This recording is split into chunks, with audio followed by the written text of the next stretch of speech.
വാർത്തകൾ വിശദമായി നോക്കാം. ശബരിമലയിലെ സ്വർണ്ണപ്പാളി വിഷയത്തിൽ സഭയിൽ ബഹളം. സ്പീക്കറുടെ മുഖം മറച്ച പ്രതിഷേധം. ബാനർ ഉയർത്തിയായിരുന്നു പ്രതിഷേധം. ബഹളത്തെ തുടർന്ന് സ്പീക്കർ ചോദ്യോത്തരവേള നിർത്തിവെച്ചു. വിവരങ്ങളുമായി ഡി ബിനോയാണ് ചേരുന്നത്.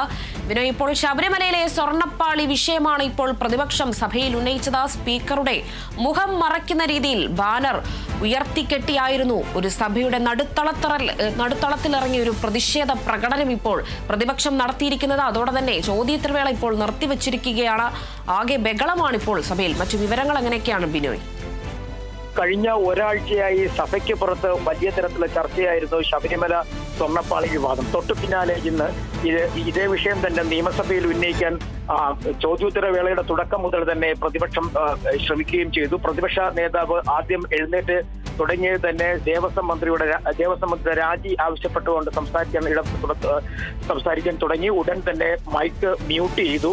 സ്പീക്കർ ഇടപെട്ടുണ്ട്. ഇതേ തുടർന്നാണ് പ്രതിപക്ഷ നിര വലിയ പ്രക്ഷുബ്ധരായത്. അവർ പിന്നീട് ബാനറുമായി നേരെ സ്പീക്കറുടെ അടുത്തേക്ക് നടുത്തളത്തിൽ ഇറങ്ങിയതിനു ശേഷം നേരെ സ്പീക്കറുടെ മുന്നിലേക്ക് എത്തി സ്പീക്കറുടെ മുഖം മറച്ചു പിടിച്ചുകൊണ്ടുള്ള വലിയൊരു ബാനറാണ് ഉയർത്തിയത്. അതിൽ അയ്യപ്പന്റെ സ്വർണം കട്ടവർ അമ്പലം വിഴുങ്ങികൾ എന്ന് എഴുതിയിരുന്ന ഒരു ബാനർ ഉയർത്തിപ്പിടിച്ചു.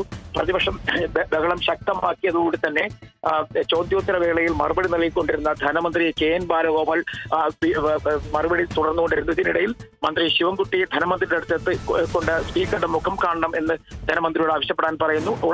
തുടർന്ന് ധനമന്ത്രി തന്നെ സ്പീക്കറുടെ മുഖം കാണണം. പ്രതിപക്ഷ ബഹളത്തിനെതിരെ ശക്തമായ പ്രതിഷേധം ഉയർത്താൻ ഭരണപക്ഷവും നടുത്തളം വരെ എത്തി. അങ്ങനെ ഇരുപക്ഷങ്ങളും പരസ്പരം മുദ്രാവാക്യം വിളിച്ചും ബഹളം വെച്ച് നിർത്തുന്നതിനിടയിലാണ് തൽക്കാലം ഇന്നത്തെ ചോദ്യോത്തര ഒഴിവാക്കി അല്ലെങ്കിൽ അല്പസമയത്തേക്ക് നിർത്തിവെച്ചത്. ഇപ്പോൾ പ്രതിപക്ഷ അംഗങ്ങളും ഭരണപക്ഷ അംഗങ്ങളും സഭയിൽ തന്നെ തുടരുന്നുണ്ട്. ചോദ്യോത്തര വേളയ്ക്ക് തൊട്ട് പിന്നാലെ ഇനിയിപ്പോൾ അടുത്ത് വരേണ്ടത് ശൂന്യവേളയാണ്. ശൂന്യവേള ഒരു പക്ഷേ അടിയന്തര പ്രമേയമായി തന്നെ ഈ വിഷയം കൊണ്ടുവരാനുള്ള സാധ്യത തള്ളിക്കളയാനാകില്ല. കാരണം കഴിഞ്ഞ ആഴ്ച ഇതേ വിഷയം തന്നെ പ്രതിപക്ഷം ഉന്നയിച്ചിരുന്നെങ്കിലും അതിന് കോടതിയുടെ മുന്നിലിരിക്കുന്ന വിഷയമായതിനാൽ അവതരണ അനുമതി നൽകാൻ കഴിയില്ല എന്ന് സ്പീക്കർ അറിയിക്കും. അങ്ങനെ അവതരണ അനുമതി നിഷേധിക്കുകയും ചെയ്തിരുന്നു.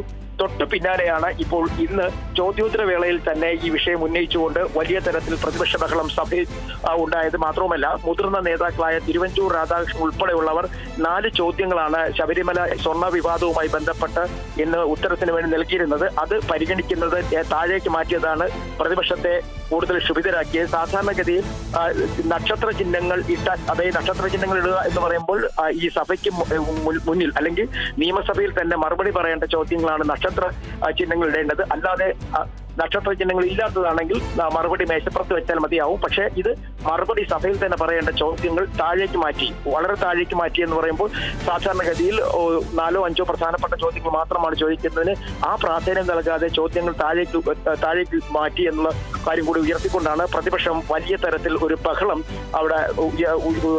വെച്ചത്. ഇതേ തുടർന്നാണ് സഭ ഇപ്പോൾ ചോദ്യോത്തര വേള തൽക്കാലം നിർത്തിവെച്ചിരിക്കുകയാണ്. ഒരു പക്ഷേ 10 മണിക്ക് വേണ്ടി നിയമസഭ തുടരാനുള്ള സാധ്യതയുണ്ട്. അങ്ങനെയാണെങ്കിൽ ആ സമയത്തും ഇതേ ബഹളം തുടർന്നാൽ ഒരുപക്ഷെ സഭാ നടപടികൾ ഇന്നത്തേക്ക് ഒഴിവാക്കുക തന്നെ ചെയ്യും. കാരണം ഏറെ ദിവസത്തിന് ശേഷം, ഒരു വലിയ ഇടവേളയ്ക്ക് ശേഷമാണ് ഇപ്പോൾ വീണ്ടും നിയമസഭാ യോഗം ചേരുന്നത്. അതുകൊണ്ട് തന്നെ ഈ നിയമസഭയിൽ കുറെ ബില്ലുകൾ ഉൾപ്പെടെ പാസ്സാക്കാനുണ്ട്. അടിയന്തര പ്രാധാന്യമുള്ള ബില്ലുകളുണ്ട്. അത്തരം ബില്ലുകൾ പാസ്സാക്കുന്നതിന് വേണ്ടി പ്രതിപക്ഷത്തിന്റെ അനുമതിയോടുകൂടി തന്നെയാണ് ഈ നിയമസഭാ സമ്മേളനം ചേരുന്നതെങ്കിലും സമീപകാലത്തുണ്ടായ ഏറ്റവും വലിയ അഴിമതിയായിട്ടാണ് ഇപ്പോൾ ഈ സ്വർണ്ണപ്പാളി വിവാദത്തെ പ്രതിപക്ഷം കാണുന്നത്. അതുകൊണ്ട് തന്നെ ഈ വിഷയത്തിൽ ഒരു തീരുമാനമുണ്ടാകുന്നത് വരെ സഭയ്ക്ക് മുന്നിൽ വലിയ തരത്തിൽ പ്രതിഷേധം ഉയർത്തി മുന്നോട്ട് പോകാൻ തന്നെയാണ് പ്രതിപക്ഷത്തിന്റെ തീരുമാനം. അത് തന്നെയാണ് പ്രതിപക്ഷ നേതാവിന്റെ വാക്കുകളിൽ നമുക്ക് ലഭ്യമാകുന്നത്. കാരണം മുതിർന്ന നേതാക്കന്മാരെല്ലാം ഉയർത്തുന്ന ഏറ്റവും വലിയ വിവാദവും ഈ സ്വർണ്ണപ്പാളിയുമായി ബന്ധപ്പെട്ടത് തന്നെയാണ്. ഇതിൽ ഇത്രയും നാൾ ഈ സ്വർണ്ണപ്പാളി വിവാദം, അതായത് 2019 നടന്നിരിക്കുന്ന ഈ വിവാദത്തിന് കൃത്യമായൊരു അന്വേഷണം വേണം, അതുമായി ബന്ധപ്പെട്ട് ദേവസ്വം മന്ത്രി രാജിവെക്കണം തുടങ്ങിയ ആവശ്യങ്ങൾ ഉന്നയിച്ചുകൊണ്ട് തന്നെയാണ് സഭാതലത്തിൽ പ്രതിപക്ഷം വലിയ തരത്തിൽ ബഹളം വെക്കുകയും ഒപ്പം സ്പീക്കറിന്റെ മുഖം മറച്ചുകൊണ്ട് വലിയ ബാനർ ഉയർത്തുകയും ചെയ്തിരിക്കുന്നത്. സാധാരണഗതിയിൽ ബാനർ ഉയർത്തുമെങ്കിലും അതിൽ നിന്നൊക്കെ വ്യത്യസ്തമായി സ്പീക്കറിന് സഭാംഗങ്ങളെ കാണാൻ കഴിയാത്ത തരത്തിലുള്ള ഒരു വലിയ ബാനർ ഉയർത്തിക്കൊണ്ടായിരുന്നു പ്രതിഷേധം. ഇതിനിടയിൽ തന്നെ പ്രതിഷേധം നടക്കുന്നതിൽ ഭരണപക്ഷ അംഗങ്ങൾ നിയമസഭയുടെ നടുത്തളത്തിന് സമീപം വരെ എത്തി, ബെല്ലിലെത്തി. അവർ അവിടെ തന്നെ നിലകൊണ്ട് സ്പീക്കർക്ക് അനുകൂലമായി ഒരു മുദ്രാവാക്യം ഉയർത്തുകയും ചെയ്തു. ഭരണപക്ഷവും പ്രതിപക്ഷവും മുഖാമുഖം വരെ എത്തിയെങ്കിലും പരസ്പരം അങ്ങോട്ടും ഇങ്ങോട്ടും മുദ്രാവാക്യം വിളിച്ച് നിൽക്കുന്ന ഒരു കാഴ്ചയും നമുക്ക് ഇന്ന് നിയമസഭയിൽ കാണാൻ കഴിഞ്ഞു. എന്തായാലും അല്പസമയത്തിനുള്ളിൽ, അതായത് 10 മണിയോടുകൂടി തന്നെ സഭാ സമ്മേളനം വീണ്ടും ആരംഭിക്കും. അത് ശൂന്യവേളയായിരിക്കും. ഒപ്പം ശ്രദ്ധ ക്ഷണിക്കൽ ഉൾപ്പെടെയുള്ള കാര്യങ്ങളിൽ നിരവധിയായ വിഷയങ്ങളുണ്ട്. ഇനി പ്രതിപക്ഷം എങ്ങനെയായിരിക്കും സഭയിൽ പ്രതിഷേധിക്കുക എന്നുള്ളത് 10 മണിക്ക് ശേഷം മാത്രമേ അറിയാൻ കഴിയുകയുള്ളൂ. കേണുക. ശരി ബിനോയ്, വ്യക്തമായി. എന്തായാലും ഒരു ചെറിയൊരു ഇടവേളയ്ക്ക് ശേഷമാണ് വീണ്ടും സഭ ഇന്നു മുതൽ ആരംഭിച്ചത്.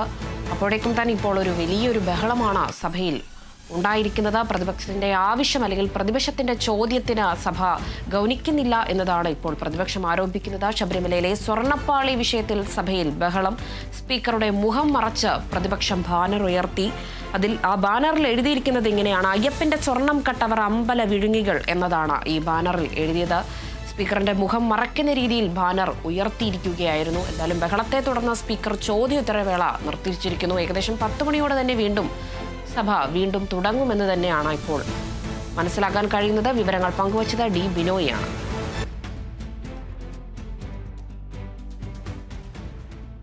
നിർണായക KPCC രാഷ്ട്രീയകാര്യ സമിതി യോഗം ഇന്ന് വൈകിട്ട് 3 മണിക്ക് തിരുവനന്തപുരത്ത് ചേരും.